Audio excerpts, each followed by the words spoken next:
एकानं विचारलं संतांना, मित्र बनवलं तर काय होईल? काय होईल सांगू?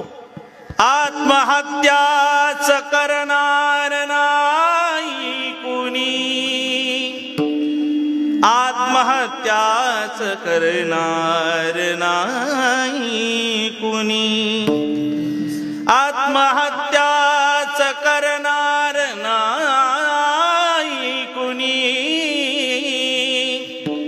आत्महत्याच करणार नाही कुणी. मित्र असला जवळ जर मनासारखा,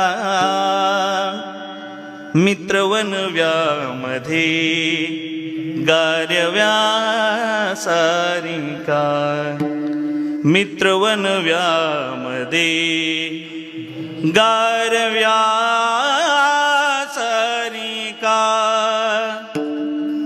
मित्र कमवायचा ना,